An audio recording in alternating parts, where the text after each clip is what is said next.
Bismillahirrahmanirrahim. Assalamualaikum warahmatullahi wabarakatuh.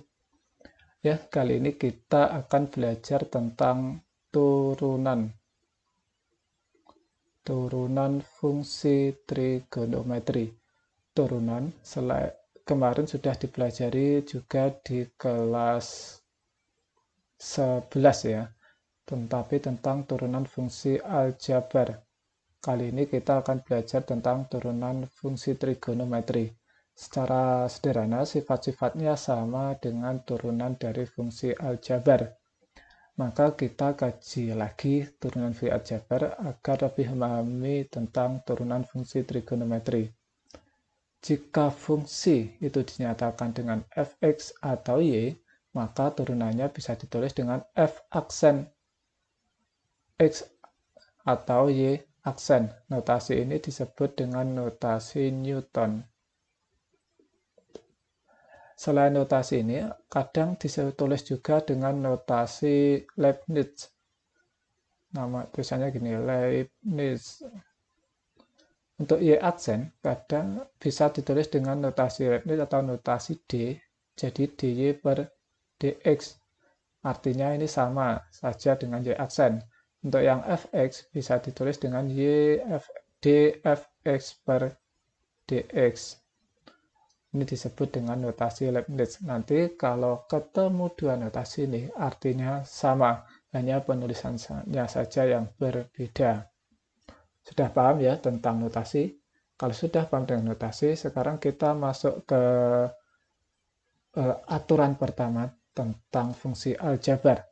Kemarin kita sudah belajar tentang turunan dari fungsi konstanta. Perhatikan nomor 1, 2, 3, 4, dan 5 ini adalah suatu fungsi konstanta. Apakah konstanta itu? Konstanta itu adalah suatu bilangan, gitu saja, yang tidak mengandung variabel. Dengan 8 tidak ada variabel x-nya. Di sini variabelnya kebetulan kita menggunakan x. 8 setengah negatif 10 akar sekian ini p. Nah, p ini juga tidak mengandung variabel. Nilainya sebenarnya sama dengan 3,14, 1,5 dan seterusnya. Ini juga konstanta atau bilangan gitu saja ya. Bilangan yang tidak ada variabelnya. Maka turunan dari fungsi konstanta atau bisa kita sebut dengan y aksen itu sama dengan 0. Turunan dari fungsi konstanta adalah 0. Itu yang terjadi pada fungsi aljabar yang kemarin sudah kita pelajari. Bagaimana dengan fungsi trigonometri? Sama. Turunan dari suatu konstanta itu juga 0. Y aksen sama dengan 0. Ya. Nomor 1, 2, 3, dan 4 ini adalah fungsi konstanta. Maka turunannya adalah 0. Perhatikan sin 10 ini tidak mengandung variabel. Nah, sin 10 ini bisa kita tulis dengan 0,1 sekian gitu. Cos pi per 3, cos 60 itu sama dengan setengah. Setengah ini kan konstanta. Maka turunan dari konstanta itu sama dengan 0. Semua turunannya 1, 2, 3, 4 ini adalah 0. Nah, perhatikan yang nomor 4. 8 ini jelas suatu bilangan. Sin 2pi per 5 ini juga suatu bilangan. Turunan dari 8 itu sama dengan 0. Turunan dari sin 2pi per 5 juga 0. Sehingga turunannya juga 0. Gitu ya. Turunan dari suatu konstanta itu adalah 0. Kita bisa melihatnya atau mengingatnya. Kalau konstanta itu tidak ada variabelnya, maka turunannya adalah 0. Sebelum masuk ke aturan berikutnya, kita pelajari turunan dari fungsi aljabar yang nomor 6. Nomor 6 itu fungsinya y sama dengan x, atau disebut dengan fungsi satuan. Hanya x saja, maka turunannya adalah 1 atau y aksen sama dengan 1. Turunan dari fungsi satuan itu sama dengan 1. Jadi yang nomor 7, 8, 9 itu bisa kita kerjakan dengan Y sama dengan 2 kali turunan dari X. Turunan dari X adalah 1, jadi 2 kali 1 sama dengan 2. Kemarin seperti itu ya. Nah, nomor 10, Y aksen itu sama dengan negatif 10 kali 1, tetap negatif 10. Yang nomor 9, Y aksen sama dengan atau turunan dari Y sama dengan turunan dari X1 per 10. Nah, ini kita bisa ringkas dengan aturan turunan dari suatu fungsi K kali suatu variabel X itu turunannya sama dengan K saja. K ini adalah suatu konstanta atau suatu bilangan. Nah, sekarang masuk ke turunan dari suatu variabel yang memiliki pangkat. Contohnya Y sama dengan X pangkat N. Y sama dengan X pangkat N. Turunannya adalah, ingat, untuk suatu turunan dengan variabel yang berpangkat N, ingat kata-kata pangkat turun kurang 1.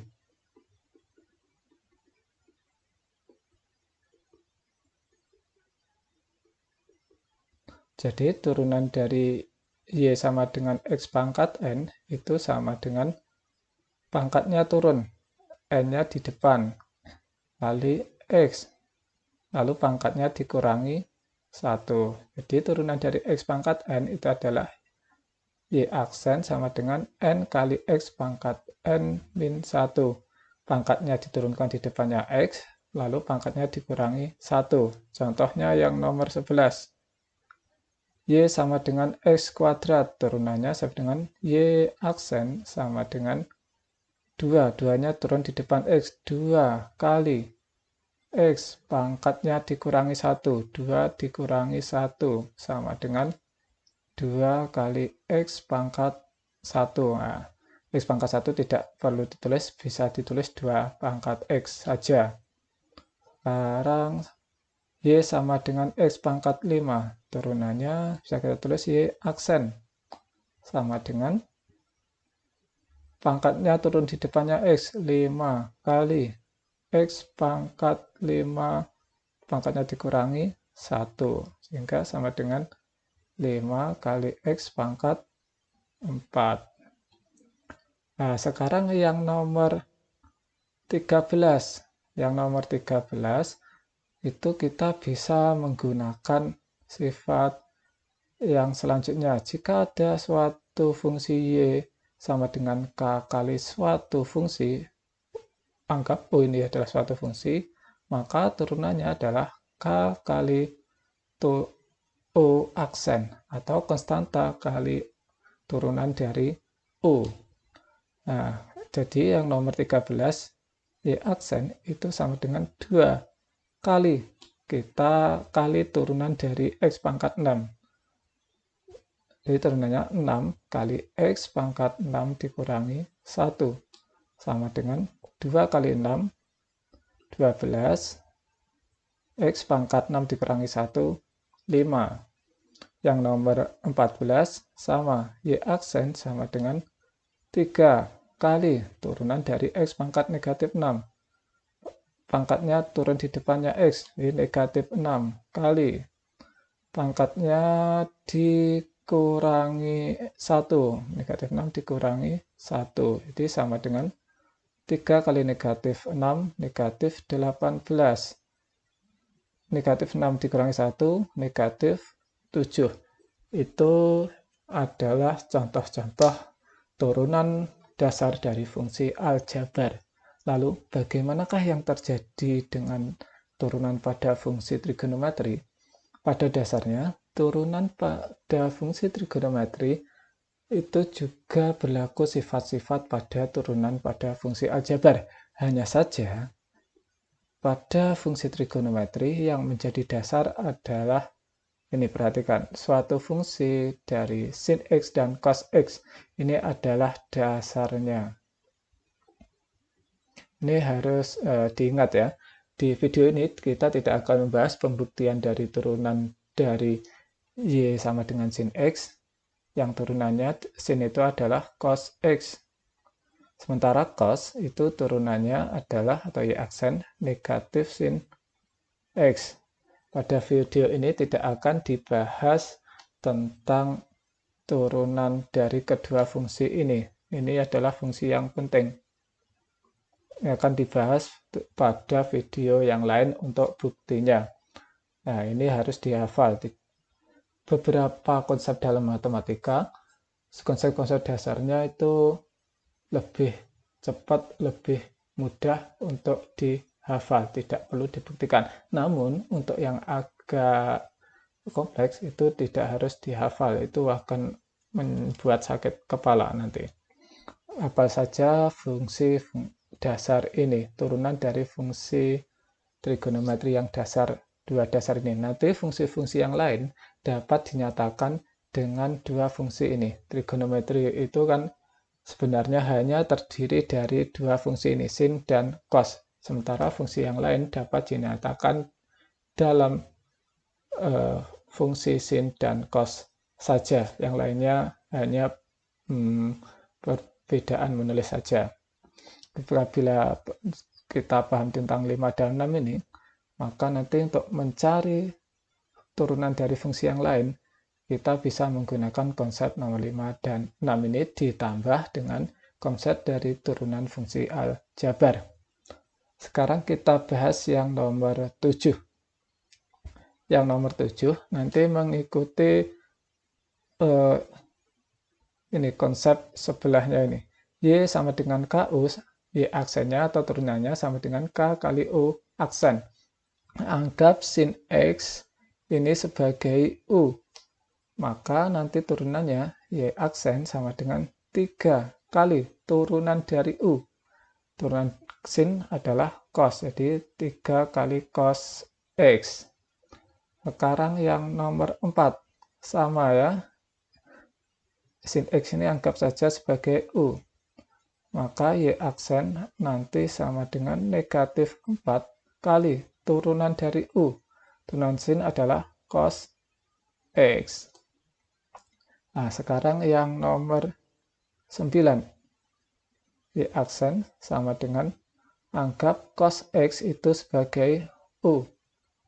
Nah, ini 5-nya ini bisa kita tulis 1/5 kali dengan turunan dari cos, yaitu negatif sin X.